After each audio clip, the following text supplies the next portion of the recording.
તમારી આ 7 વર્ષની સર્જરીની જર્નીમાં સૌથી વર્સ્ટમાં વર્સ્ટ કેસ કયો તમે હેન્ડલ કર્યો છે? એક વખત એક એપેન્ડિક્સ માટેનું 55 વર્ષ 60 વર્ષના દાદા ઓપરેશન માટે લીધા, અંદર દૂરબીનથી આ બધું એપેન્ડિક્સનો ભાગ, પણ એપેન્ડિક્સની સાથે સાથે બાજુનું આંતરડું.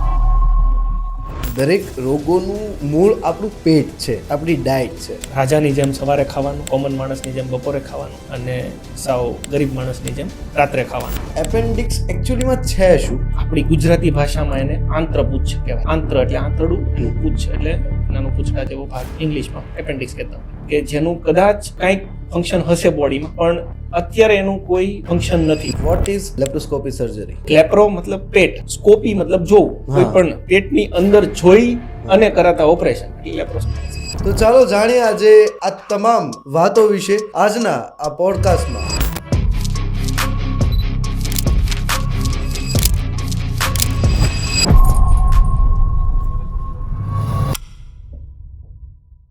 નમસ્કાર દર્શક મિત્રો, સ્વાગત છે આજના પોડકાસ્ટના ફરી એક નવા એપિસોડમાં. મજાની વાતોમાં હું ધ્રુવ આપનું સ્વાગત કરી રહ્યો છું. ભગવાને આપણા શરીરને બહુ જટિલ બનાવ્યું છે, સુંદર પણ છે અને જટિલ પણ. આપણે જાણતા અજાણતા કોઈ પણ રીતે તેને નુકસાન પહોંચાડીએ, એ બહારથી હોય કે પછી અંદરથી, એટલે દવાખાનાની જરૂર પડે અને સર્જરીની જરૂર પડે.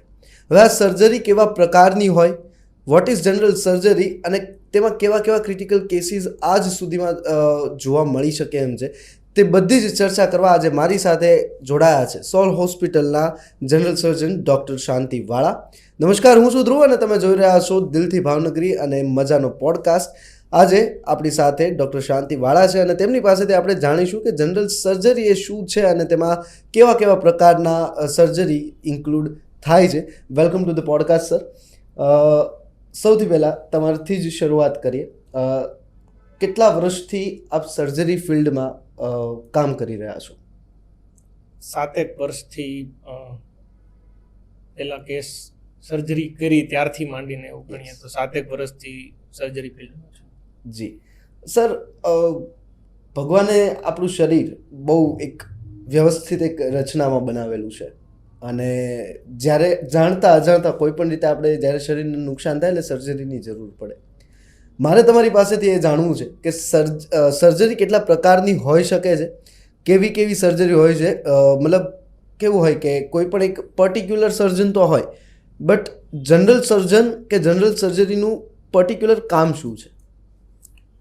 જનરલ સર્જરી એક વાઇડ ફિલ્ડ છે આખું, કે પહેલાં તો તમે ઓપરેશન શીખો, સર્જરી શીખો.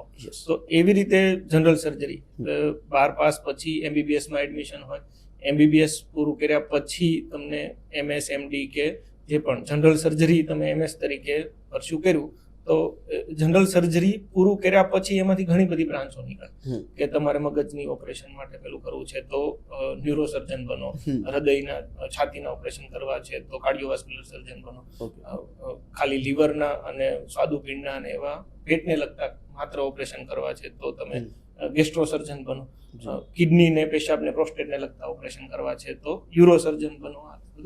તો એવું અલગ અલગ ઓપરેશન્સની ઘણી બધી બ્રાન્ચીસ નીકળે. જી, પણ એક વસ્તુ કે પહેલા તમારે MS કરીને જનરલ સર્જરી, પહેલા સર્જરી શું હોય, કેવી રીતે કરવાની હોય, કયા કયા અંગોની કેવા ફંક્શન હોય, એનું કેવું કામ હોય, એમાં શું પ્રોબ્લેમ થઈ શકે અને એ પ્રોબ્લેમને અટકાવવા માટે સર્જરી કઈ જગ્યાએ એમાં ઉપયોગી નીવડે, આવું ભણ્યા પછી તમે આવા ઓપરેશન જેમ કે પેટના છે, એપેન્ડિક્સ છે, આપણે પિત્તાશયની પથરીઓ કે પિત્તાશયનો સોજો છે, આંતરડાને લગતા કોઈ પણ ઓપરેશન છે, સારણ ગાંઠો હોય, ઘણું બધું આના વિશે એક ટોપિક વિશે ડિટેલમાં ચર્ચા આગળ કરીશું.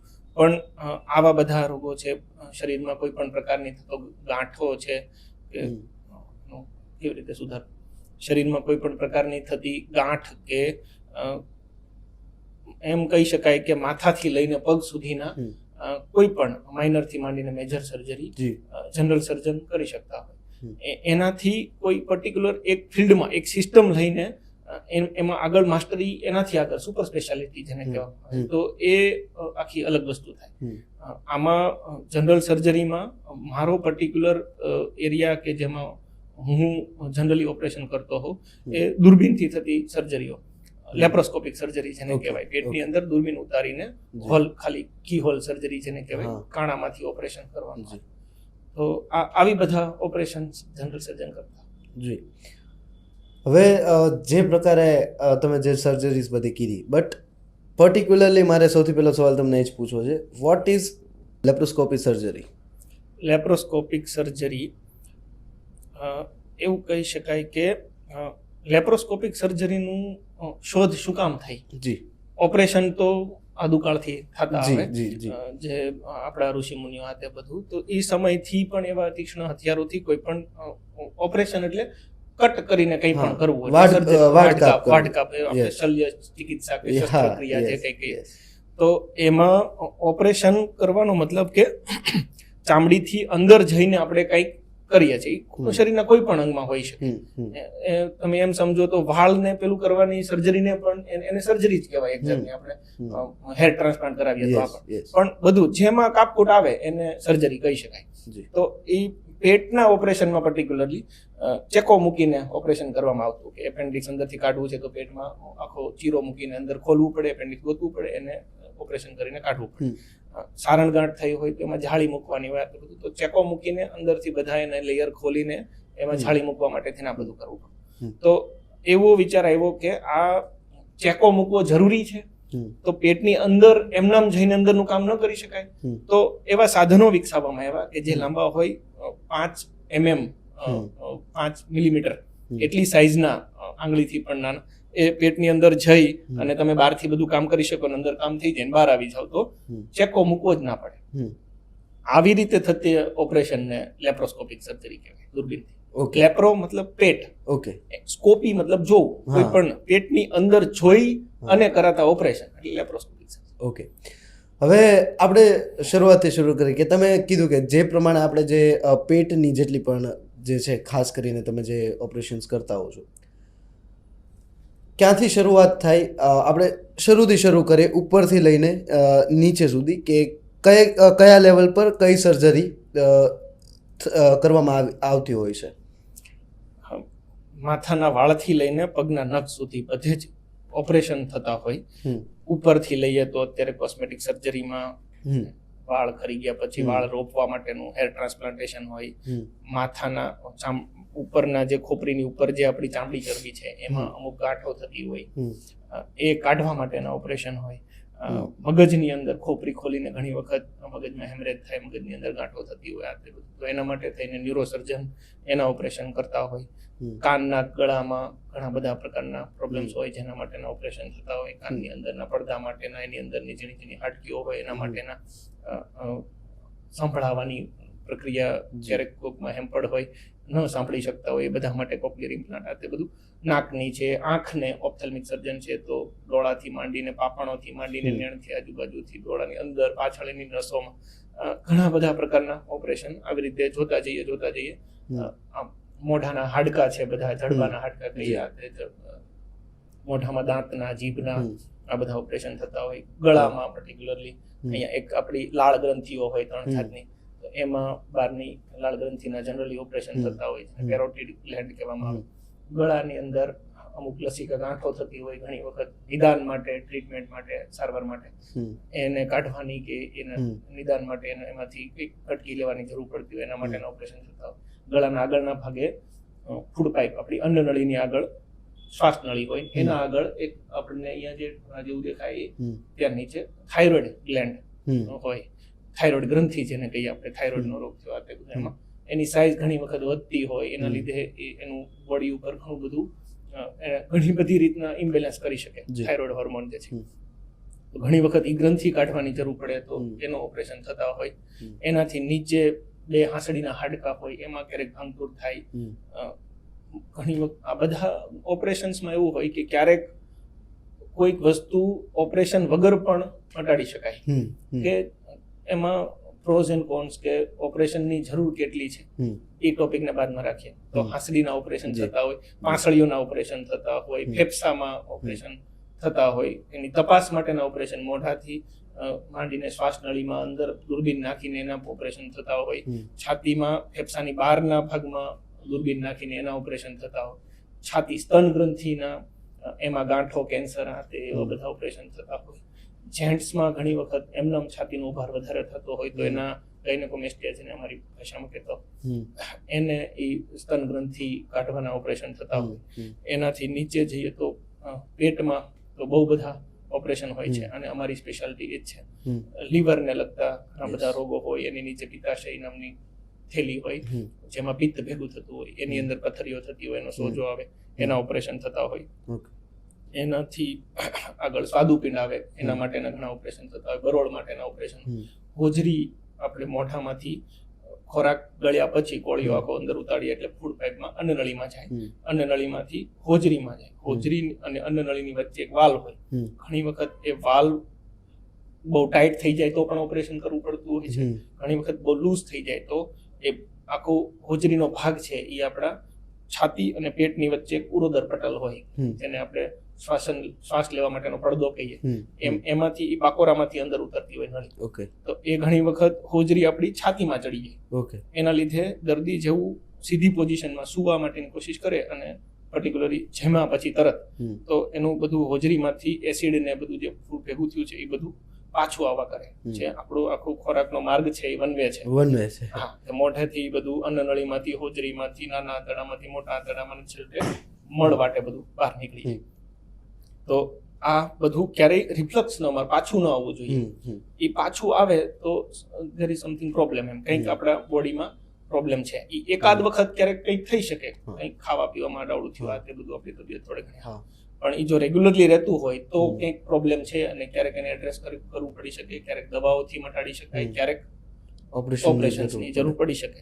તો આમાં જે હોજરી છાતીમાં ચડી જાય છે એને દૂરબીનમાંથી આપણે પેટમાંથી દિવાલ ઉપર હોલ પાડીને હોજરીને પેટમાં ઉતારી અને એના ઉપર એક ગાળિયો, હોજરીનો પોતાનો એક ગાળિયો બનાવીને કે જેથી કરીને પાછી ઉપર ન ચડી જાય એના માટેનું ઓપરેશન કરવામાં આવતું હોય. હોજરીના ખુદના કેન્સર છે, અન્નનળીના કેન્સર છે, આ બધા માટે કોઈ પણ અંગનું બોડીમાં ઉપર ચામડીથી માંડીને વાળના રૂટથી માંડીને છેક પગના અંગૂઠા સુધી, નખ સુધી બધી જ જગ્યાએ કોઈને કોઈ પ્રકારનું કેન્સર થઈ શકે. અને ઈ કેન્સર માટે તો ઓપરેશન જનરલી કરવું પડી શકતું હોય. ક્યારેક એવા સ્ટેજમાં પહોંચી ગયું હોય, ક્યારેક અમુક એવી જગ્યાએ હોય કે જેનું ઓપરેશન કરવું શક્ય ન હોય, તો એવા કેસીસમાં ઓપરેશનના બદલે બીજો રસ્તો લેવામાં આવે. પણ જનરલી અડધાથી ઉપર કેસીસમાં ઓપરેશન અને પછી પણ ઓપરેશન પહેલા કે ઓપરેશન પછી દવાઓની તો જરૂર પડતી જ હોય છે કે જેને આપણે શેક, ડોઝ, કિમોથેરાપી, રેડિયોથેરાપી આ બધા નામ આ બધું તો છે જ. પણ આપણે અત્યારે સર્જરીની વાત, ઓપરેશન્સની વાત કરવા માટે બેઠા છીએ. તો એનાથી આગળ ઘણી વખત હોજરીથી આગળ જાય એટલે ત્યાં પાછો એક વાલ્વ હોય કે જે નાના આંતરડામાં ખુલતો હોય. એ વાલ્વમાં પ્રોબ્લેમ હોય તો ઘણી વખત હોજરીને આગળ નાના આંતરડાને ડાયરેક્ટ કનેક્શન આપવું પડે, બાયપાસ બનાવવું પડે, એવા ઓપરેશન થતા હોય. નાના આંતરડાથી માંડીને મોટા આંતરડામાં કોઈ પણ જગ્યાએ અલગ અલગ પ્રકારની ગાંઠ થઈ શકે, એમાં અટકાવ થઈ શકે, એમાં કાણા પડી શકે. એના કારણો ઘણા બધા હોઈ શકે, પણ આ બધા માટે થઈને ઓપરેશન કરવા પડે.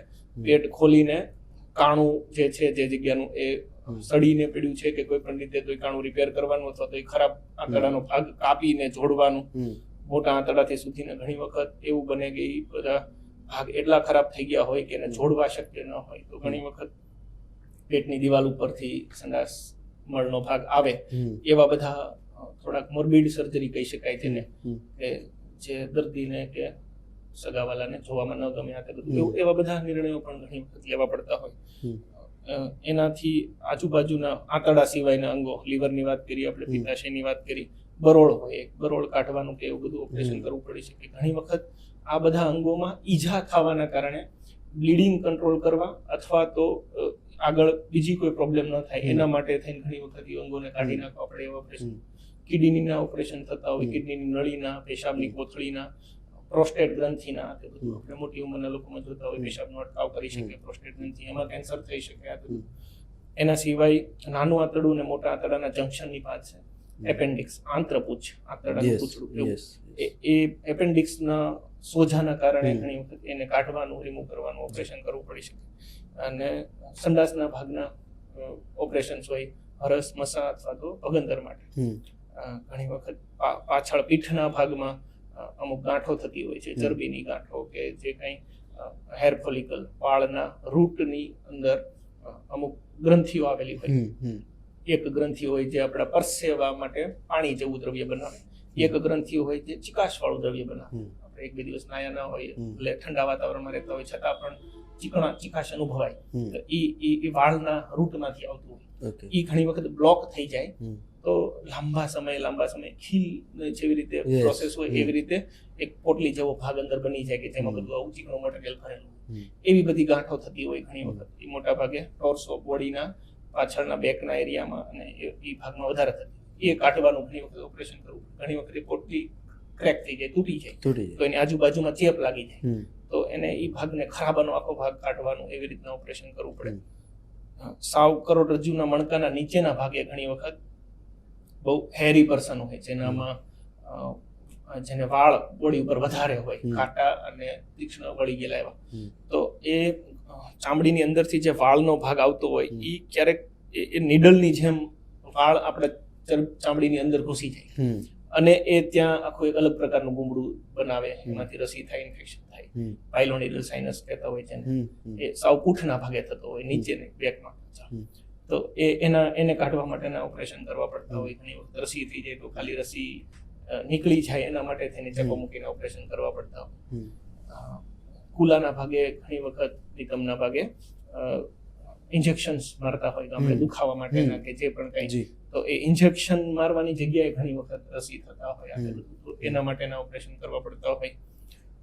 પગથી નીચેથી માંડીને બધા આપણે ગુપ્તાંગની વાત કરીએ તો એમાં ગોળીના ભાગે જે કંઈ ગોળીના પ્રોબ્લેમ હોય, ઘણી વખત ગોળીને આંટી ચડી જાય, ગોળીના ભાગનું કેન્સર કે ગાંઠ થાય, આ બધું ગોળીની આજુબાજુમાં પાણી ભરાય છે અને આપણે સાદી ભાષામાં વધરાવળ કહેતા હોઈએ, એના માટેના ઓપરેશન્સ કરવા પડતા હોય.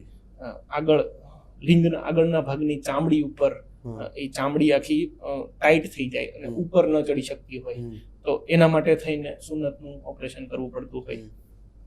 આખા પેટમાં આપણે પેટને એક કમરાની જેમ લઈએ તો એમાંથી જ્યાંથી પણ કંઈ એના દ્વાર તો હોય જ, એક આપણે કીધું એમ ઉરોદર પટલ છે, એમાંથી અન્ન નળીને જવા માટેનું દ્વાર છે, અમુક નળીઓને નીકળવા માટેના દ્વાર છે અને એક મળદ્વાર છે.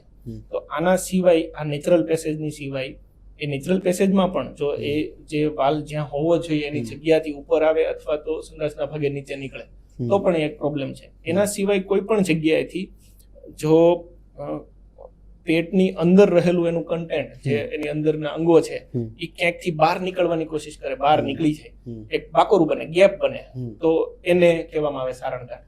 ઓકે, તો એ સારણગાંઠ માટેના ઘણા બધા ઓપરેશન. સારણગાંઠ એક ખુદ મોટો ટોપિક છે કે જેમાં અલગ અલગ પ્રકારની ચોક્કસ એ વસ્તુ પર આપણે વાત કરીશું. હવે મારે સૌથી મહત્વની વાત એ જાણવી છે કે તમે જે પ્રમાણે કીધું કે પેટ આપણું બરોબર, હવે કહેવાય ને કે બીમારીઓનું ઘર એ પેટ છે, બરોબર. સો કઈ રીતે એ વાત કેટલી મતલબ સાચી તો છે, આપણને બધાને ખબર છે, પણ એ કેટલા મતલબ કઈ રીતે એ સાચી છે? એક તમે પોતે એક સર્જન છો અને સ્પેશિયાલિટી તમારી એમાં છે, તો એ વિશે થોડું અમને જણાવો કે કઈ રીતે કેટલા મતલબ કયા ઓપરેશન મુખ્ય એવા છે કે જે પેટમાં કરવા પડતા હોય છે કે જે જનરલી તમારા કેસીસ રહેતા હોય છે? પેટ કીધું એમ બધી બીમારીઓનું જડ પેટ હોય છે અને પેટ એક જાદુનો પટારો છે. ઘણા બધા અંગો તો સમાયેલા જ છે. પેટથી તમે સ્વસ્થ છો તો તમારું આખું બોડી સ્વસ્થ છે એવું કહી શકાય. અને પેટના રોગોની અસર આખા બોડી ઉપર હોય.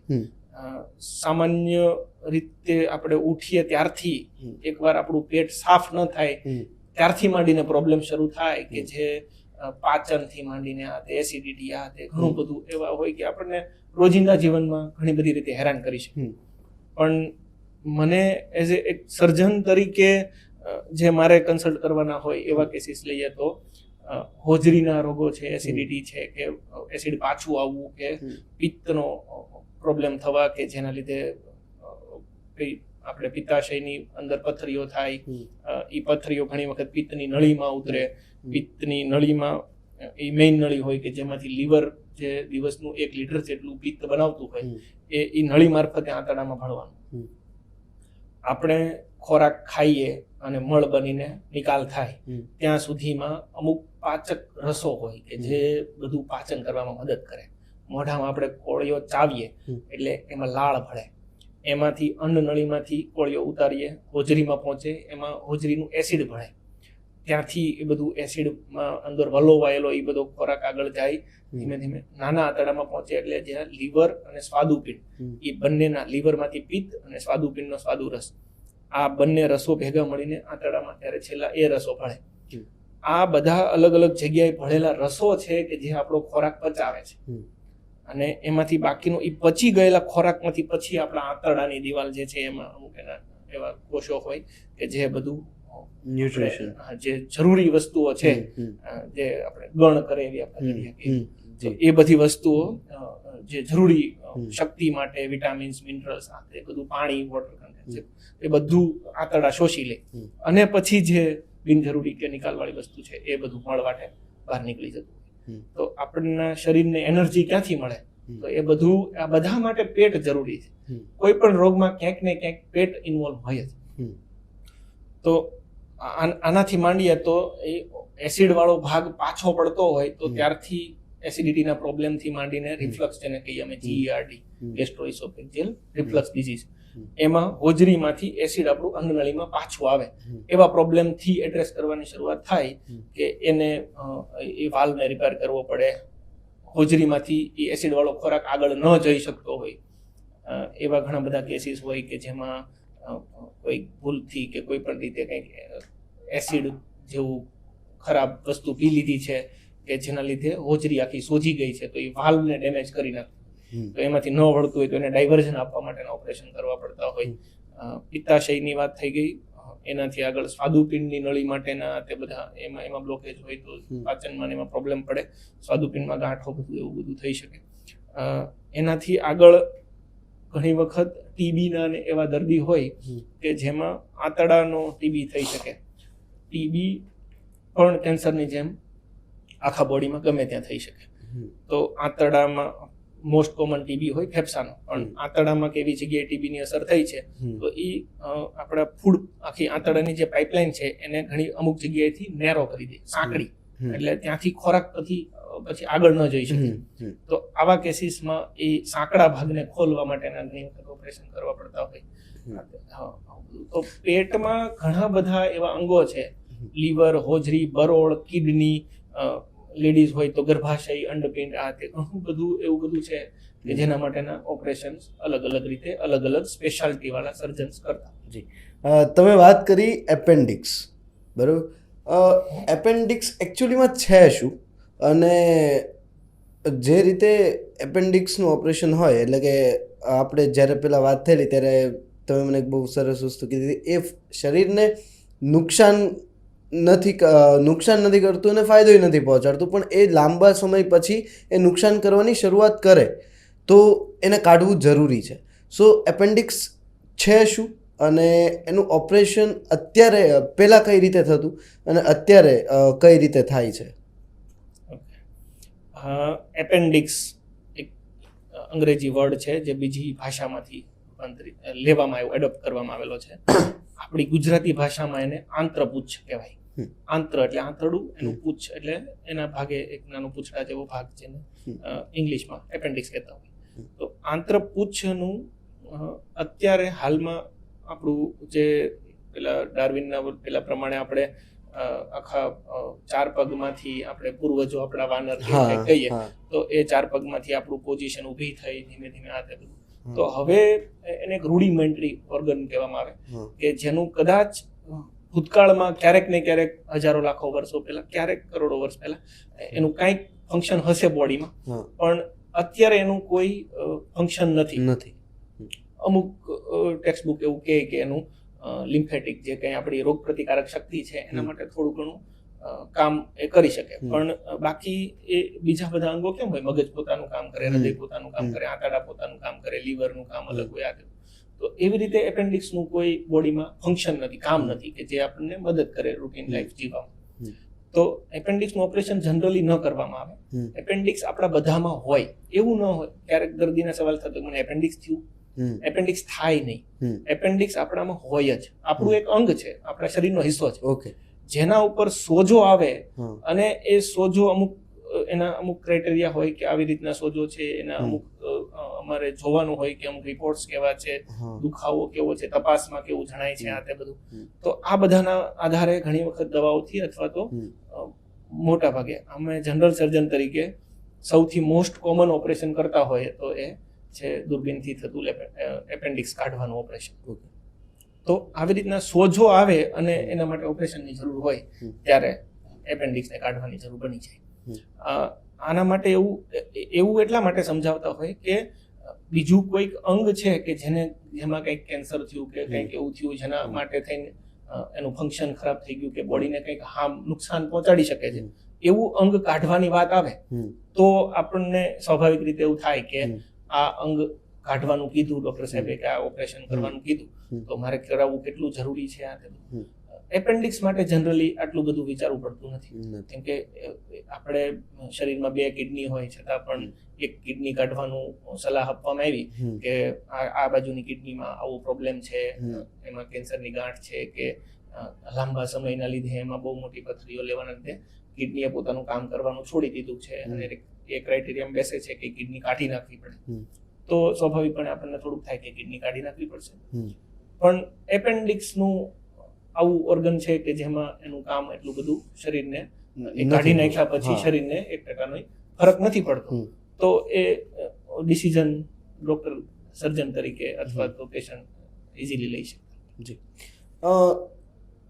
અત્યારે જે પ્રમાણે સર્જરી થાય છે એપેન્ડિક્સની લેપ્રોસ્કોપી દ્વારા, પહેલાંના સમય કરતાં મતલબ લોકોને એવી મેન્ટાલિટી થઈ જાય કે ઓપરેશન એટલે દુખાવો, જલ્દીથી રિકવરી નહીં આવે, પોતાની પર્સનલ લાઈફ બગડે, દવાઓ ઝાઝી વધી લેવાની, ઓપરેશન પછીના ટાંકા, આ તે ઘણા બધા દર્દીઓના મનમાં સવાલ હોય. એટલે પહેલાં જે ઓપરેશન થતા હતા એ અને અત્યારના જે ઓપરેશન થઈ રહ્યા છે લેપ્રોસ્કોપી દ્વારા, એ બંનેમાં કેટલો ડિફરન્સ હોય છે અને દર્દીઓને એમાં સૌથી વધારે શું ફાયદો થાય છે?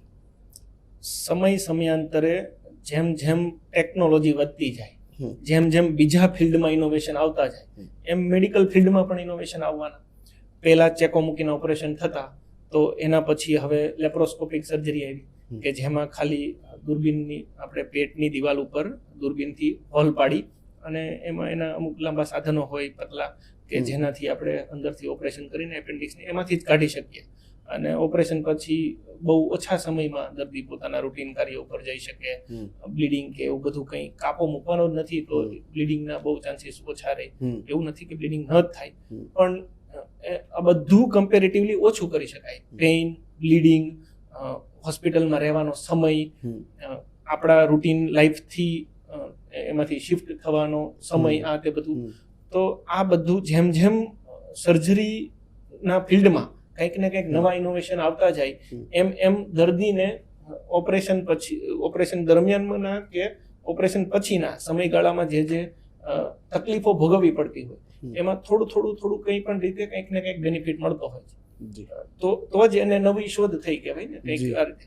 તો હવે આના પછી ધીમે ધીમે રોબોટિક સર્જરીના પેલા આવે છે જે પણ રીતે કંઈક વસ્તુઓ પેલા ચાકુ જે કહીએ આપણે અમારી નાઇફ કહેવાય, સર્જિકલ સ્કાલ્પેલ કહીએ અમારી લેંગ્વેજમાં, તો એનાથી પહેલા કાપવામાં આવતું બધું. એના પછી અમુક ઇલેક્ટ્રિક નાઇફ આવવા મળી કે જેના લીધે બધું તરત બળી જાય, સારી રીતે બ્લીડિંગ ઓછું થાય, એવું બધું આવવા મળ્યું.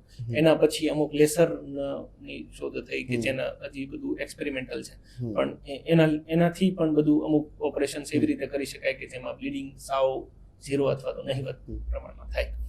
તો દૂરબીનના થકી થતા ઓપરેશનના લીધે દર્દીને ઘણા બધા ફાયદા થઈ શકે. ફાયદા ઇન ધ સેન્સ કે ચેકો નથી મૂકવો પડતો, ખાલી હોલમાંથી ઓપરેશન કરીએ છીએ તો દુખાવો બહુ ઓછો થાય. ચેકો નથી મૂકતા અને હોલમાંથી ઓપરેશન કરીએ છીએ તો બ્લીડિંગની શક્યતા ઘટી જાય. રૂટીનમાં જલ્દીથી પાછા જઈ શકાય. હોસ્પિટલમાં બહુ જાજો સમય રહેવું ના પડે. સેમ ડેના અથવા તો નેક્સ્ટ ડેના રજા લઈને આપણે ઘરે થોડો ઘણો આરામ કરીને પાછા આપણા રૂટીનમાં પહેલાં જઈ શકીએ. એટલા બધા અમુક કોમ્પ્લિકેશન્સ થતા હોય કે જાજા ચક્કો મૂકેલો છે, અમુક લેયરમાંથી કાપેલું છે, અંદર ઓગળી જેવા 12 ટાંકા લીધેલા છે, તો એ ટાંકામાં ઇન્ફેક્શન થવાની, ચેપ થવાની એવી બધી શક્યતાઓ હોય જે દૂરબીનવાળા ખાલી હોલવાળી જગ્યાએ એટલો બધો માત્રામાં ન થાય જેટલું પેલામાં થઈ શકે. એટલે બધું એકબીજાની સરખામણીઓ હોય. કોઈ પણ ઓપરેશન કરીએ એ જે કમ્પેરિઝન થતી રહેતી હોય ટાઈમ ટુ ટાઈમ, પણ ઓપરેશન કરીએ છીએ તો કંઈક ને કંઈક જોખમો આપણે સ્વીકારવા જ પડે કે જેવો તેવો દુખાવો થશે, આ તે બધું, કોઈ ટાંકા પાકવાની શક્યતા, કંઈક અમુક ઓપરેશન દરમિયાન જ્યાંથી ઓપરેશન કરીએ છીએ એની આજુબાજુમાં કોઈ પણ આવું બધું થોડુંક સ્વીકારીને જ ચાલવું પડે. પણ જેમ જેમ કંઈક નવું આવે, કંઈક સર્જન્સ પોતાની રીતે કંઈક નવું શીખે, કંઈક નવું ટેકનોલોજી આવે એ એડોપ્ટ કરે, આ બધાથી દર્દીને ઘણા બધા અંશે કંઈક ને કંઈક ફાયદો થતો. એક બીજો એક સવાલ એ હતો કે સર્જરીમાં પણ એક નોર્મલ સર્જરી હશે અને એવી અમુક સર્જરી હશે કે જે બહુ કોમ્પ્લિકેટેડ હોય, અથવા તો એ સર્જરી કરતાં પહેલાં તમને પણ કદાચ એવું થાય કે ભાઈ આ કઈ રીતે કરીશું, આનું વર્કઆઉટ આપણે કઈ રીતે થશે. સો મને સૌથી પહેલાં એ સમજાવો કે કઈ કઈ સર્જરીઝ એવી છે કે જેને હું નોર્મલ સર્જરી ગણી શકું, બરાબર છે, અને કઈ સર્જરી એવી છે કે જે બહુ કોમ્પ્લેક્સ હોય અથવા તો જેમાં બહુ ચેલેન્જીસ જોવા મળતા હોય કે જેમાં માણસની જાન ઉપર, મતલબ જીવ ઉપર સવાલ આવીને ઊભો રહી ગયો હોય એવી સર્જરીઝ. સો મને એના વિશે થોડું જણાવો. સર્જરીઝને મેઇનલી અલગ અલગ રીતે સ્ટ્રેટિફિકેશન પ્રકારમાં ડિવાઈડ કરી શકાય કે નાની અમથી ચામડીની નીચે આપણે રસોળી ગણીએ કે કોઈ મેં પહેલા કીધું તો એવી સિસ્ટ જે કંઈ સેબેસિયસ સિસ્ટ કહીએ કે કપાસી કે આવા બધા ઓપરેશન્સ કે નાનો આમ તો કંઈ કટ વાગ્યો છે અને એને ટાંકા લેવાનું, આ તે સ્ટીચઅપ કરવાનું, આવા બધા ઓપરેશન્સને માઇનર ઓપરેશન. એનાથી આગળ થોડીક મેજર સર્જરીઓ હોય કે જેમાં પેટની અંદર કામ કરવાનું છે, છાતીની અંદર કામ કરવાનું છે, સ્તન ગ્રંથિમાં, આ તે બધું કંઈ સારણગાંઠના ઓપરેશન્સ છે, નાના નાના હાડકાની ભાંગતૂટવાળા ઓપરેશન છે, તેના માટે કંઈ સ્ક્રૂ પ્લેટ સળિયા જે પણ કંઈ કરવું પડે છે, આ બધા ઓપરેશન્સને મેજર ઓપરેશન. અને એનાથી ઉપર જે કંઈ મોટા પેટની અંદર લીવરના છે કે સ્વાદુપિંડના છે કે આંતરડાના ઓપરેશન છે કે ફેફસાના ઓપરેશન છે, મોટા ભાગની અંદરના કેન્સર્સની ઓપરેશન્સ છે કે જે કંઈ મગજના, આંખની અંદરના, મોટા મોટા થાપાના હાડકા કે પેલ્વિક બોન, આપણે થાપાનું અંદરનું હાડકું, આવા બધા ઓપરેશન્સને એનાથી આગળના મોટા ઓપરેશન, કોમ્પ્લેક્સ ઓપરેશન ગણી શકાય. પણ સાવ બે રીતે ડિવાઈડ કરીએ કે જે ઓપરેશન પહેલા આપણને વર્કઆઉટ કરવાનો ટાઈમ મળે છે એ ઓપરેશનમાં જોખમ ઓછું રહે. જે ઇમરજન્સીમાં દર્દી આવે અને તરત ઓપરેશન કરવા પડે કે જેના માટે તમને વર્કઅપ કરવાનો, કંઈક કંટ્રોલ કરવાનો આવો બધો ટાઈમ ના મળે, અને જો તમે ટાઈમસર કંઈક ડિસિઝન ના લો, ઓપરેશન ન કરો, તો એમનામ પણ ઓપરેશન વગર દર્દીને જો આઈ થિંક સૌથી મોટું સર્જન માટે એ જ હશે કે ઇમરજન્સી કેસીસમાં એઝ સુન એઝ પોસિબલ જે ડિસિઝન લેવું અને એ જે નિર્ણય લેવો, બસ મારે એ વિશે જ જાણવું છે, તો એ વિશે થોડુંક ડિટેલમાં આપણે વાત કરીએ. ઇમરજન્સીમાં જે કંઈ પણ ઓપરેશન કરવા પડે એ ઓપરેશન હંમેશા થોડા ઘણા અંશે જોખમી જ રહેતા હોય. એનું જોખમ ઘણી વખત અનનોન હોય, આપણને ખબર પણ ન હોય કે શું જોખમ ઊભું છે આમાં. અમુક તોય આટલી ઇમરજન્સીમાં ઓપરેશન્સ કરવાના હોય તો પણ લોહીની ટકાવારી શું હશે કે આ કેટલો બ્લડ લોસ થઈ ગયો છે, આવા બધા અમુક પેરામીટર તો જોઈ જ લેતા હોય.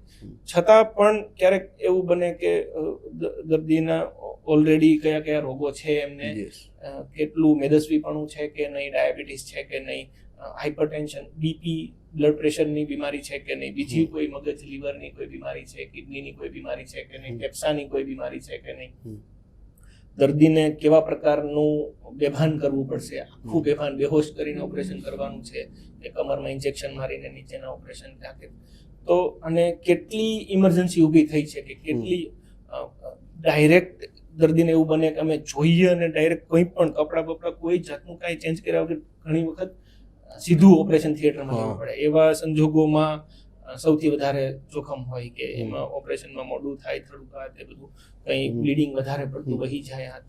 આ બધામાં જોખમો ઘણી બધી રીતે રહેતા હોય, જેમાં જીવના જોખમ સુધીનું જાનના જોખમો પણ લેવા પડતા હોય.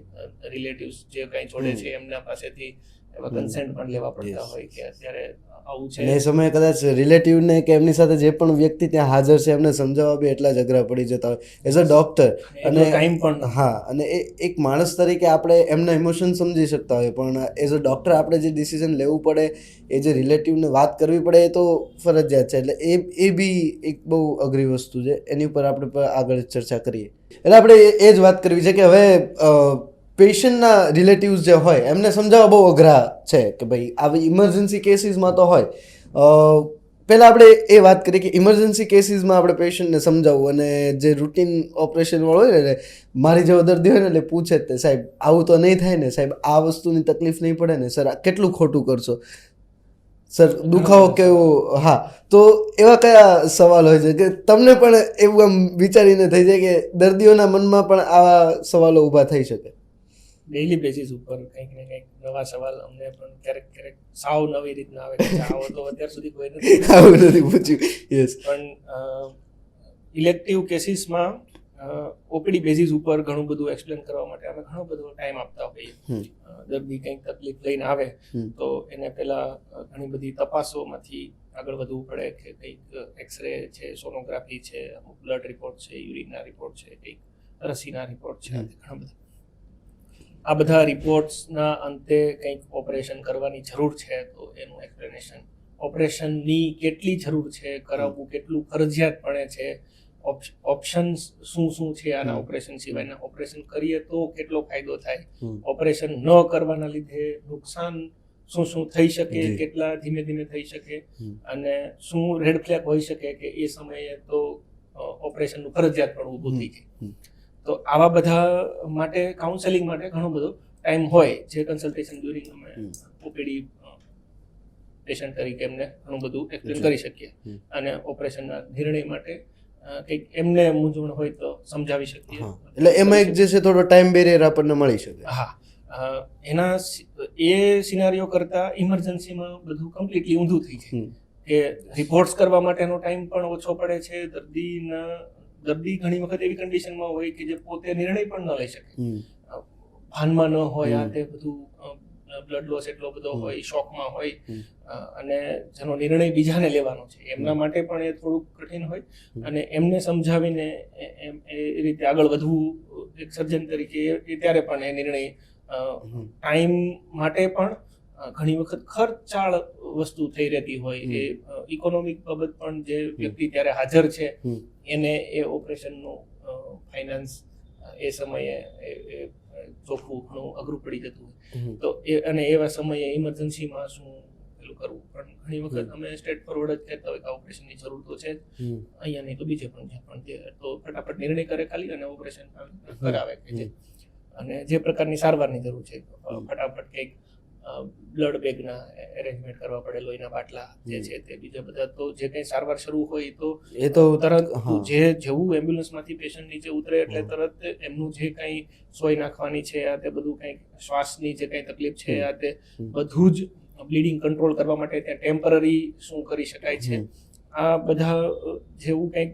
ખબર પડે કે આવું બીપી છે, આવા ધબકારા છે, શ્વાસ બરાબર લેવાય છે, એનું ઓક્સિજનનું લેવલ કેવું છે, આ બધું વિધિન મિનિટ્સમાં બધું માપી પણ લેવામાં આવતું હોય, આખી સિચ્યુએશન એસેસ કરવામાં આવે, અને એના ઉપરથી આગળનો નિર્ણય પણ લેવામાં આવે કે દર્દીને કયા પ્રકારની ઈજા કે કયા પ્રકારનો રોગ છે કે જેમાંથી આટલી ઇમરજન્સી ઊભી થઈ છે, અને એના માટે શું કરી શકાય, અને કેવી કેવી તપાસ કરવી પડે, એ તપાસ માટેનો આપણા પાસે ટાઈમ છે કે નથી, કે ઓપરેશન કેટલા સમયમાં કરવું પડી શકે. તો આવા બધા નિર્ણયો ઘણી વખત દર્દીના સગા પાસેથી કેવું કરાવવામાં અને એમને સમજાવવામાં એ સમયે થોડુંક ટાઈમ બેરિયર, ઘણું બધું ઇશ્યુ આવી શકે, પણ રોજ અમારે ક્લાસ કરવાનું છે. અને એના કારણે કદાચ આઈ થિંક આ વાત દરેક લોકોએ સમજવી પડશે કે જો કદાચ ઇમરજન્સી હોય ને તો ડૉક્ટર જે કહી રહ્યા છે એના પર ભરોસો કરીએ તો વધારે સારું રહે, એ દર્દી માટે બી સારું રહે અને ડૉક્ટર માટે બી, કે એઝ સુન એઝ પોસિબલ એમને જે પણ ટ્રીટમેન્ટ મળવી જોઈએ એ મળી જાય. હવે સર, અત્યાર સુધીમાં તમારી આ 7 વર્ષની સર્જરીની જર્નીમાં સૌથી વર્સ્ટમાં વર્સ્ટ કેસ કયો તમે હેન્ડલ કરેલો છે? એટલે સૌ ઇઝી અને સૌ કોમ્પ્લેક્સ એવી સર્જરીઓ કેવી એવું થોડુંક અત્યારે અઘરું પડે, કેમ કે ક્યારેક એવું બને કે ઓપરેશન સાવ રૂટીનમાં જે કરતા હોય એવું સિમ્પલ ઓપરેશન સમજીને લીધું હોય અને ઘણી વખત અંદર ખોલ્યા પછી એવું ભયાનક પિક્ચર જોવા મળે કે એને ઘણા લાંબા સમય માટે ઘણો ટાઈમ આપીને અને ઘણી અલગ પ્રકારની ટેકનિક ડેવલપ કરીને એને આખું કરવું પડી શકે એવું ઘણું બધું ઘણી વખત બને. કોઈ પણ રિપોર્ટ્સ ગમે એટલા કરાવી લઈએ, સોનોગ્રાફી છે કે બ્લડ રિપોર્ટ છે કે સીટી સ્કેન છે કે MRI છે, ક્યારેક ને ક્યારેક એવા ચાન્સીસ રહે કે તમને જે રિપોર્ટ્સમાં જોવા મળ્યું હોય અને અંદરથી પિક્ચર નીકળે ક્યારેક સાવ, તો એ ઓપરેશન હકીકતમાં જે પહેલેથી ખબર હોય કે આ બહુ કોમ્પ્લેક્સ સર્જરી છે આમાં કરવામાં, એમાં તો પહેલેથી આપણને ખબર છે આપણને કે આટલું ઓપરેશન છે ભાઈ 5-6 એટલે આપણે મેન્ટલી એના માટે રેડી હોઈએ. પણ જે ઓપરેશન જનરલી 20-25 મિનિટ અડધી કલાકમાં પૂરું થવાનું હોય એ ઓપરેશન 4-5 કલાક કરવું પડે. તો રોજ અમારે ઓપરેશન થિયેટરમાં એક દિવસનું એક દર્દી એવું તો હોય નહીં, તો પાછળ ઘણા બધા લાઇન્ડ અપ કેસીસ હોય, આના પછી આ ઓપરેશન છે, આના પછી આ ઓપરેશન છે. તો એવા કેસીસમાં બીજા દર્દીના ઓપરેશન લંબાયા, કયા દર્દીની કેટલી ઇમરજન્સી છે, આ બધું ઘણું બધું. ક્યારેક એવું પણ બની શકે કે 2 ઇમરજન્સી ભેગી હોય, તો એક ઇમરજન્સી લીધી હોય એમાં ટાઈમ વધારે પડતો લાગે એમ હોય, તો બીજું ઓપરેશન કદાચ બીજા સર્જન પાસે શિફ્ટ કરવું પડી શકે, ફટાફટ ત્યાં ઓપરેશન કરાવી લો એવું. આવા ઘણા બધા સિનારીઓ બનતા હોય કે જેમાં નિર્ણયો દર્દીના બેનિફિટ માટે કોઈ પણ રીતે એવા બધા લેવા પડી શકે. તો કયું ઓપરેશન બહુ કોમ્પ્લેક્સ હતું એના કરતાં એક વખત એક એપેન્ડિક્સ માટેનું 55 વર્ષ 60 વર્ષના દાદા, અને એપેન્ડિક્સની તકલીફ તપાસમાં પણ એવું જણાય જમણી બાજુ નીચેના પેટમાં દુખાવો હતો, અને એક જૂની સોનોગ્રાફી એક નવી સોનોગ્રાફી કરાવી, એમાં પણ ખબર પડી કે એપેન્ડિક્સનો સોજો સારો એવો છે. રિપોર્ટ્સમાં પણ આવું બધું બાપાને સમજાયું કે ઓપરેશન કરવું પડી શકે એમ છે. ઓપરેશન માટે લીધા અંદર દૂરબીનથી આ બધું એપેન્ડિક્સનો ભાગ, પણ એપેન્ડિક્સની સાથે સાથે બાજુનું આંતરડું એટલું બધું ખરાબ રીતે ચોંટી ગયેલું અને સડી ગયેલું, ખરાબ થઈ ગયેલું કે જો એનું ઓપરેશન ન કરીએ, ખાલી હું તો એપેન્ડિક્સનું ઓપરેશન કરવા માટે અંદર ગયો, પણ ઓપરેશન એપેન્ડિક્સનું કરીને બહાર નીકળી જઈએ તો ગમે ત્યારે 2-3 દિવસમાં એ અંદરનું આંતરડું ફૂટી જાય, સડી ગયેલું એમાંથી મળ બહાર આવી જાય અને પાછું બીજું બહુ મોટું ઓપરેશન આવી શકે એવું બધું શક્યતા ઊભી થઈ. એટલે આપણે બધું દર્દીને ઓપરેશનના ફાઇનાન્સ બાબતને એવું બધું સમજાવેલું હોય, આટલો ખર્ચ થશે, આવી રીતે ઓપરેશન થશે, બેભાન આવી રીતે કરવું પડશે, દાખલ એટલું રહેવું પડી શકે, બધી 1 દિવસ વધારાનું જે કંઈ દવાઓ આપવી પડે એવું છે. આના પછી આવા કેસીસમાં દર્દીના જે કોઈ ક્લોઝ રિલેટિવ હોય નિર્ણય કરવા માટે એમના સનને અંદર બોલાવ્યા કે આવી રીતના છે, અંદર એપેન્ડિક્સ તો ઠીક છે એ બધું કાઢી નાખ્યું, પણ આ નાનું આંતરડું દેખાય છે, કાળું પડી ગયેલું, આ આખું સડી ગયેલું, એ જે સારા ભાગ છે ત્યાં સુધી કાળા આંતરડાના ભાગને કાઢી અને 2 આંતરડાને જોડવાનું, એ થોડુંક મોટું ઓપરેશન એનાથી થઈ શકે. હા, એમાં એ ટાંકા અટકે ન અટકે અંદર. તો એવા બધા ઓપરેશનમાં ઘણી તકલીફ પડે. દર્દીનું પાછું માઇન્ડસેટ, દર્દીના રિલેટિવ્સ કે આ ઓપરેશન હવે આવી રીતે કરવું પડી શકે. ઘણી વખત દર્દીના મનમાં પણ શંકા ઊભી થઈ શકે કે આ પહેલા યાર આવું કીધું, પછી આવું કીધું, એ તો પછી જે સમયે આપણને જાણ થાય એટલે એ પ્રમાણે કરવું જ પડે. પણ પછી સામે દેખાતું હોય એટલે બધું, અને દૂરબીનનું પેલું ભાગ હોય તો એમાં મેં ટીવીમાં બતાવી શકીએ. આવા પછી એને અંદરથી દૂરબીનથી થોડોક ભાગ પેલો કરી નાના ચેકાથી પણ એ આંતરડાનો એટલો ભાગ બહાર લાવી, ખરાબ ભાગને કાઢી, નોર્મલ ભાગને જોડીને એમાં એ ટાંકા અટકે ન ટકે એની ઘણી બધી લીકેજ થવાની. કેટલા કલાક ચાલ્યું હતું આ ઓપરેશન? હા, 1.5 કલાકથી અંદર ઓપરેશન પતી જાય એવી ગણતરી હારે લીધેલું ઓપરેશન 2.5-3 કલાક ચાલે. બહાર બેઠેલા દર્દી સગાને પણ આવું બધું થોડું ટેન્શન થાય, સ્વાભાવિક છે. અને અમને ખુદને જે ઓપરેશન માટે લીધેલું એટલે અમે તૈયાર તો હોઈએ જ આના માટે. કદાચ કોઈ પણ સર્જરી દૂરબીનથી કરો છો એવું જરૂરી નથી કે એ સર્જરી દૂરબીનથી પૂરી થઈ જ જાય. ઘણા બધા કેસીસમાં એવું બને કે દૂરબીનથી જો ન શક્ય લાગતી હોય તો તાત્કાલિક એને ત્યારે પાછો ચેકો મૂકીને એને કન્વર્ટ કરવી પડે ઓપન સર્જરીમાં, કન્વેન્શનલ મેથડથી પહેલાની જેમ થતી એમ સર્જરી. તો અથવા તો આવું બધું કંઈક વધારે ખરાબ નીકળે ત્યારે ચેપો મૂકીને ઓપરેશન કરવું પડે. એવા કેસીસમાં અમુક ટાઈમ ડ્યુરેશન આ બધું વધી જતું હોય. હવે એક બહુ કોમન ઇન્ડિયન લોકોમાં, ઇન્ડિયન લોકો ખાવા પીવાના બહુ શોખીન, અને ખાસ કરીને આપણે ગુજરાતી, ઘણી વખત ડાયટ એવું હોય એટલે હમણાં આપણે જે વાત કરી કે મળાશય પર જે થતા રોગો હોય, હરસ, મસા, ભગંદર, તો ઘણી વખત દર્દી એ વસ્તુને છુપાવે અથવા તો બહુ એમાં ઢીલાશ દેખાડે કે ભાઈ ઠીક છે, મટી જશે, એને લઈને લાપરવાહ થઈ જાય, અને પછી મોટું થાય ત્યારે એ જાગે. તો અને એક માઇન્ડસેટ પ્રમાણે બી એ વસ્તુ એને એડોપ્ટ કરતા કે સ્વીકારતા કે કોઈને જણાવતા પણ એ સંકોચ અનુભવતો હોય. તો એવા કેસીસ વિશે થોડું અમને જણાવો કે હરસ, મસા, ભગંદર એ એકચ્યુઅલીમાં છે શું?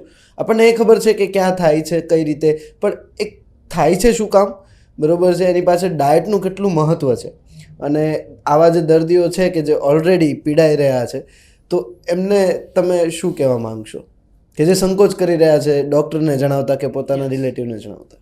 આ પર્ટિક્યુલર વાત કરીએ છીએ આપણે સોશિયલ સ્ટિગ્મા, કે સામાજિક રીતે હું આવું વાત કરીશ કેવું લાગશે, હું કેવો દેખાઈશ, આ તે બધું થોડુંક નીચા દેખાવાનું, આ તે આવા બધા એક મનના ભય કશું છે નહીં. અમારા પાસે સૌથી વધારે દર્દીઓ જો કોઈ આવતા હોય દવા લેવા માટે અથવા તો જે અમારે ક્યારેક ઓપરેશનનું સમજાવવું પડે, પણ સૌથી વધારે જે દર્દીઓ સાથે અમે ડીલ કરીએ એમાં પાચનના રોગો અને સંડાસના ભાગના જે ઊંઠના રોગો છે એ બધા રોગો જ સૌથી વધારે પ્રમાણમાં જોવા મળે.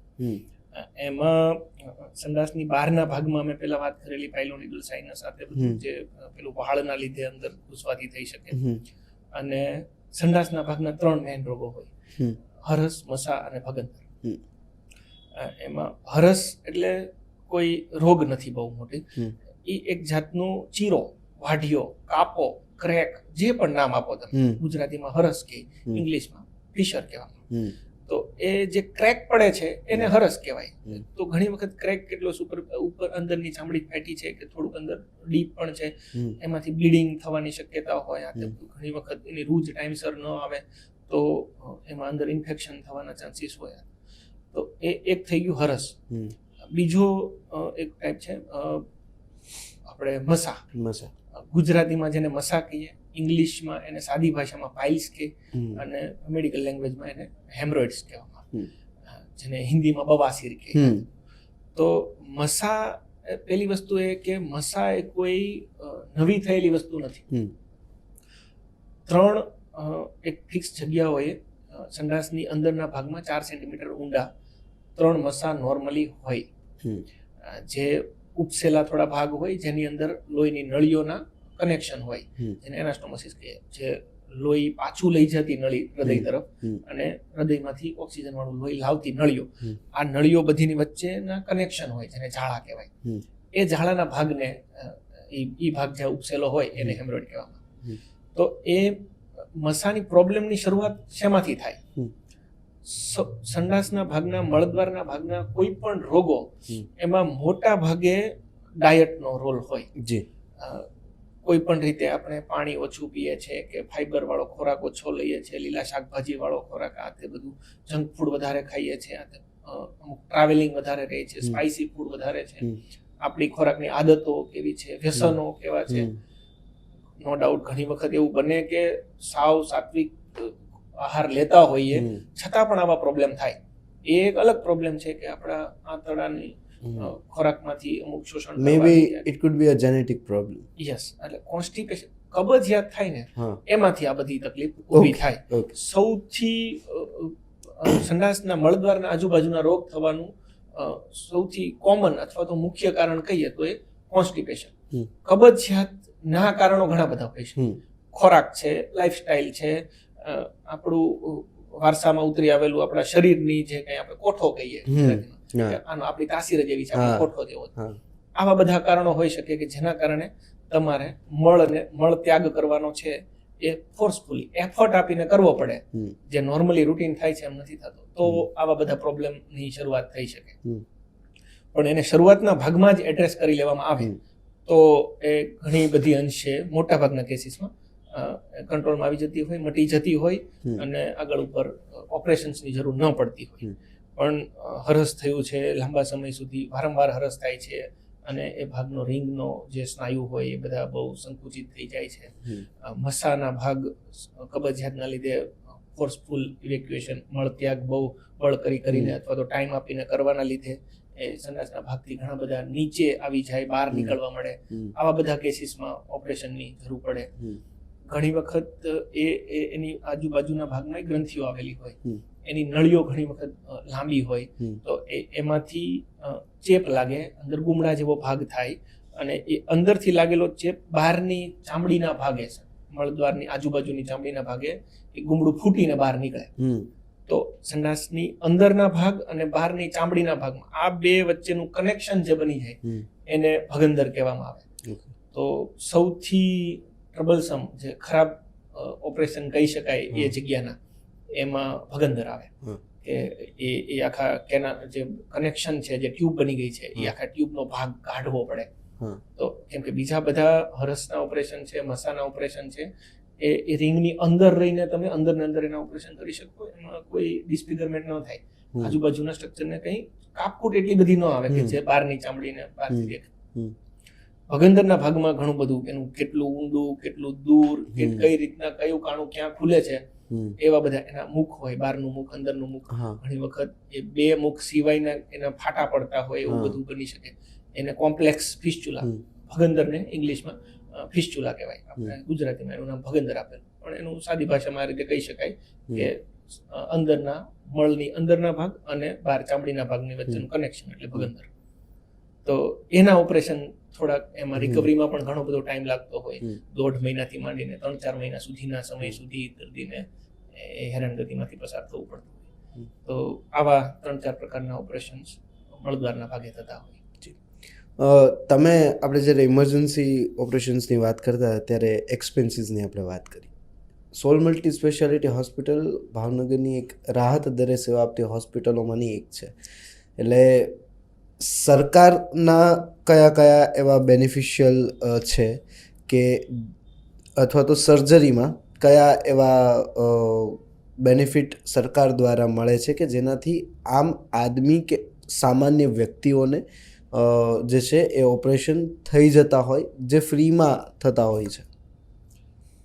એટલે એક તો આપણા માનનીય પ્રધાનમંત્રી નરેન્દ્રભાઈ મોદીના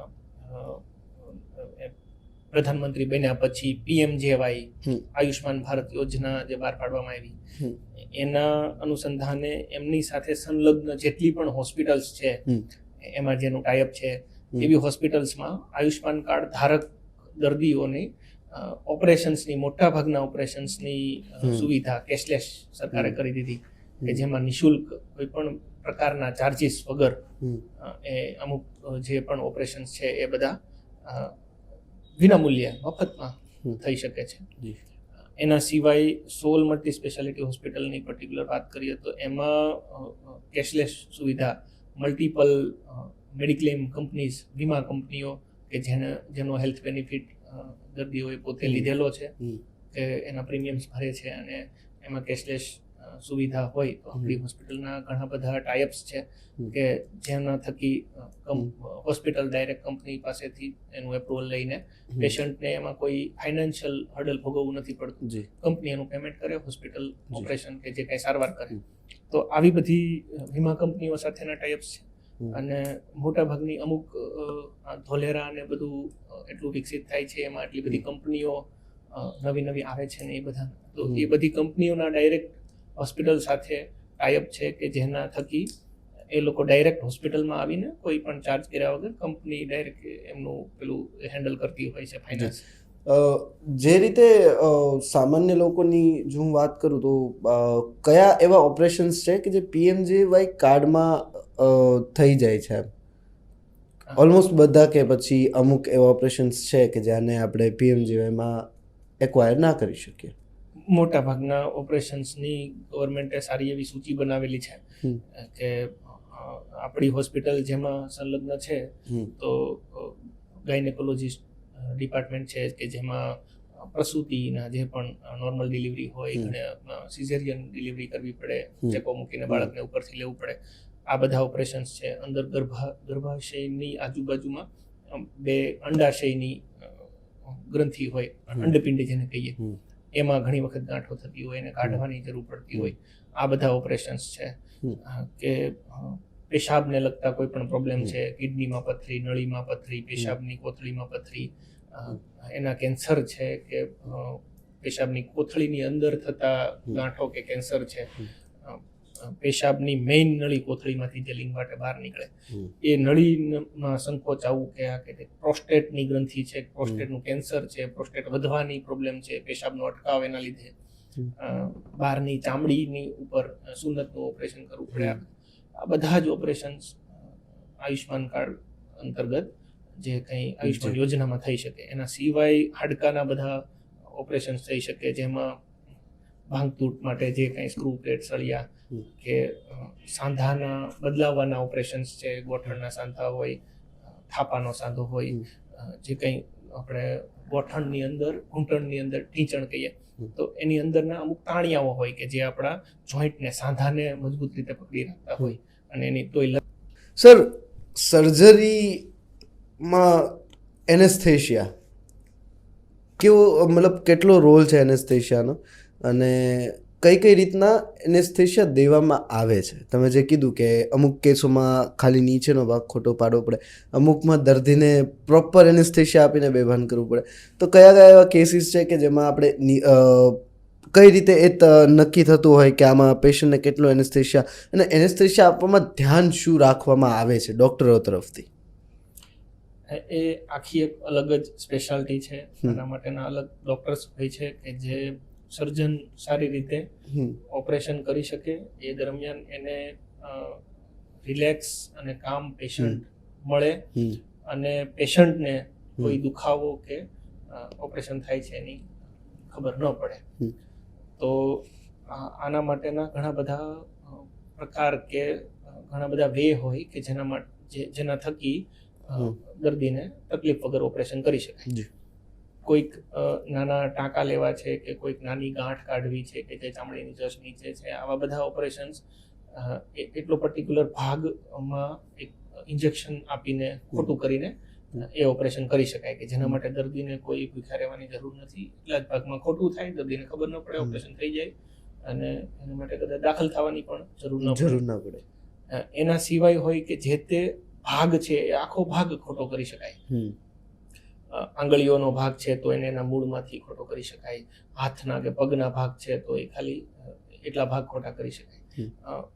હાથ કોણીથી નીચેના કે ખભાથી નીચેના ઉપરના હાથમાં કોઈ પણ ઓપરેશન કરવાના હોય તો એ એક બાજુનો જ હાથ ખોટો કરીને એને બ્લોક કહેવામાં આવે કે એને જે મગજમાંથી સેન્સેશન પહોંચાડતી નસો હોય એ નસને ખાલી ખોટી પાડી દેવામાં આવે જેથી કરીને આખો હાથ ખોટો થઈ જાય. એટલે ટૂંકમાં એનેસ્થેશિયા એટલે એ છે કે જ્યાં ઓપરેશન કરવું હોય ત્યાંનો ભાગ અને જે મગજ વચ્ચેનું જે કનેક્શન છે એ તોડી નાખવાનું, જેથી કરીને એ ભાગનું ઓપરેશન કરે ને એને દુખાવો ન થાય. એ ઓપરેશનમાં એ ભાગમાંથી કંઈ કાઢવાની, નાખવાની કે ટાંકા લેવાની વસ્તુઓ પણ હોય અને તાણિયા કે આ કે તે, અને મેઇન હાડકાના ઓપરેશન પણ ભાંગી ગયેલા હોય, એનો દુખાવો થતો હોય, એમાં જે કંઈ સ્ક્રૂ પ્લેટ, સળિયા આટલું નાખવાનું હોય, ડ્રિલિંગ કરવાનું એ બધું જ છતાં પણ થઈ જાય અને દર્દીને કંઈ ખબર ન પડે. આવા હોય. એના સિવાય કમરથી, ડૂટીથી નીચેના ભાગમાં કોઈ પણ ઓપરેશન હોય તો એ બધા કમરમાં જે મણકાના વચ્ચેના ભાગમાંથી ઇન્જેક્શન આપીને, જેને સ્પાઇનલ એનેસ્થેશિયા અથવા તો એપિડ્યુરલ એનેસ્થેશિયા કહે, એ સ્પાઇનલ એનેસ્થેશિયામાં ઘણા મોટા ભાગની સર્જરીઓ થતી હોય કે જેમાં શાખાના સારણગાંઠના ભાગ આવી જાય, વધરાવળનો ભાગ આવી જાય, સુન્નતના ઓપરેશન આવી જાય, જે કંઈ નીચે દાખલા તરીકે પ્રસૂતિ દરમિયાન જે સિઝેરિયન ડિલિવરી થતી હોય એ બધા આવી જાય, સાથળના, ઢીંચણના, પિંડીના કે ઘૂંટીના ભાગના કોઈ પણ ઓપરેશન બધા આવી જાય. આમાં મોટા ભાગના ઓપરેશન આવી રીતે અડધો ઓપરેશન સ્પાઇનલ એનેસ્થેશિયામાં થતા હોય છે. અને એના સિવાય એટલા ઓપરેશન કે જે બહુ લાંબા ચાલવાના છે, જેના માટે દર્દીની પોઝિશન્સ અલગ રીતે બદલવાની છે, જે ડ્યુટીથી ઉપરના ભાગે ચાલવાના છે. અમારે ઘણી વખત પેટમાં દૂરબીનથી ઓપરેશન કરવાના હોય તો એમાં પેટની અંદર ગેસ ભરવાનો હોય કાર્બન ડાયોક્સાઇડ, કે જે આખું પેટ ફૂલાવીને રાખીએ, એના લીધે લંગ્સ ફેફસા ઉપર ઘણું બધું પ્રેશર આવતું હોય. આવા બધા ઓપરેશન છે, ડોકના ભાગના ઓપરેશન છે કે મોઢાના ભાગના ઓપરેશન છે, જડબાના જે કે મગજના ઓપરેશન છે, આ બધા ઓપરેશન્સ જનરલ એનેસ્થેશિયા કમ્પ્લીટલી દર્દીને સંપૂર્ણ બેહોશ કરવામાં આવે અને મશીન ઉપર જ રાખવામાં આવે. વેન્ટિલેટર ટાઈપનું મશીન હોય કે જેના ઉપર દર્દીને બેહોશ કરીને રાખવામાં આવે અને દર્દી મશીન ઉપર એનું કમ્પ્લીટલી બધું ચાલતું હોય, ફેફસા કે હૃદય કે જે પણ રીતે આપણે કહીએ છીએ, અને ઓપરેશન જેવું પૂરું થાય એટલે એનું પાછું એને જગાડવામાં. ઓકે, આપણે જે રીતે વાત કરી કે આપણે પોડકાસ્ટ પૂરો કરવા તરફ જઈ રહ્યા છીએ, એટલે કે જે રીતે વાત કરી કે દરેક રોગોનું મૂળ આપણું પેટ છે, આપણી ડાયટ છે, તો અમારા વ્યુઅર્સને તમે કઈ સલાહ એવી આપવા માંગશો ડાયટને લઈને કે જેનેથી એને ડૉક્ટર્સ પાસે ઓછું જવું પડે? આ તો ધંધો ભાંગવાની વાત. યસ એટલે યસ, અમારા દર્શકોને જણાવો.